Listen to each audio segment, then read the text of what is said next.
آپ سے یہ جانیں گے کہ آپ اس کو کس طرح سے دیکھتے ہیں. یہ ڈپلومسی چلتی ہے آگے, ایم او یو ہو جاتا ہے, پاکستان کی ثالثی ہوتی ہے, پھر ایم او یو کی وائلیشنز دونوں سائڈ سے ہوتی ہیں.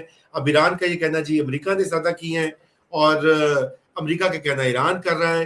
تو اب تو یہ لگتا ہے کہ جو ایم او یو جو دستاویز دستخط ہوئے تھے وہ تو عملاً اس وقت معطل لگ رہی ہے یا بالکل ہی پس پشت چلی گئی ہے. جی السلام علیکم, تھینک یو سر. سر وہ پس پشت کیا ہے, اصل میں وہ واحد ایک ڈاکیومنٹ ہے جس میں ساری چیزیں ہیں, بڑی جاں فشانی سے اس کی ڈرافٹنگ وغیرہ کی گئی ہے.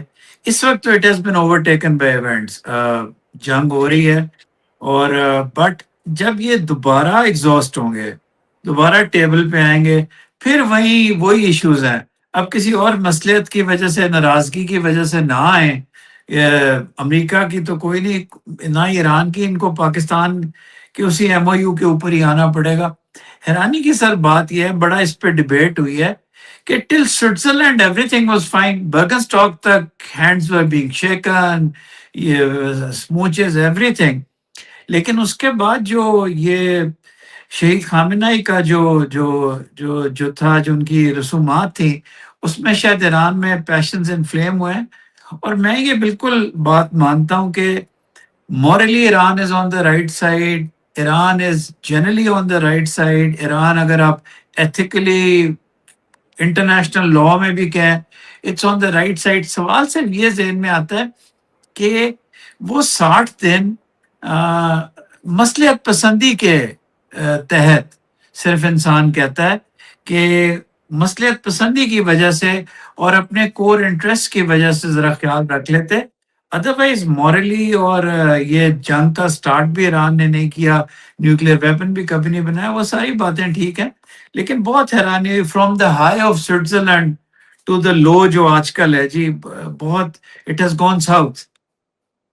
بالکل جی, اٹ ہیز گون ساؤتھ. اور یقیناً یہ دیکھیے نا, اگر تو یہ ایران کا صرف معاملہ ہو تو وہ بات سمجھ میں بھی آتی ہے, جنگیں کرتے ہیں, لیکن یہاں تو ریجن پورا انوالوڈ ہے نا. ابھی بحرین کے اوپر بھی اٹیک کیے ہیں, اس سے پہلے عمان پر, قطر پر, اور سعودی عربیہ پر.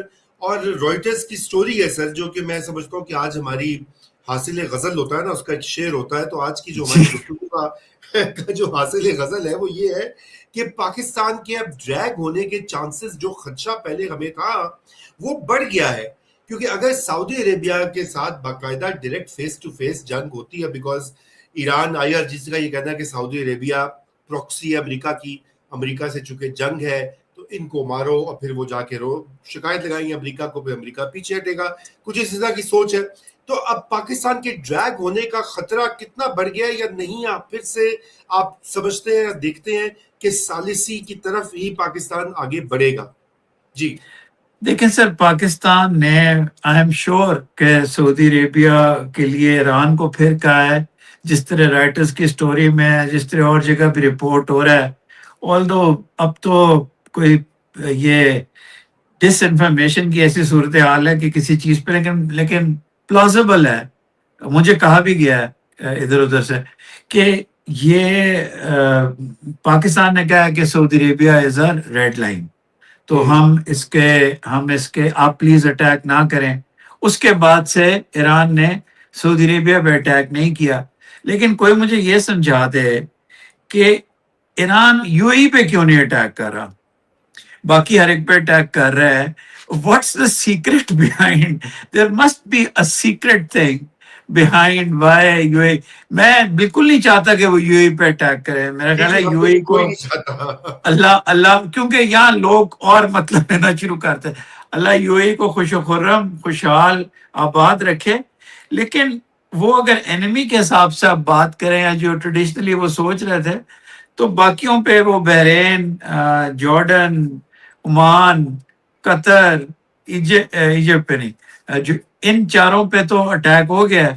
تو اس لیے یہ کوئی لاجک آئی آر جی سی کا, کیونکہ دے آر کنٹرولنگ دا وار, ان کا لاجک سمجھ میں نہیں آتا, اور ان کی کوئی تھیورائزنگ بھی سمجھ میں نہیں آتی. لیکن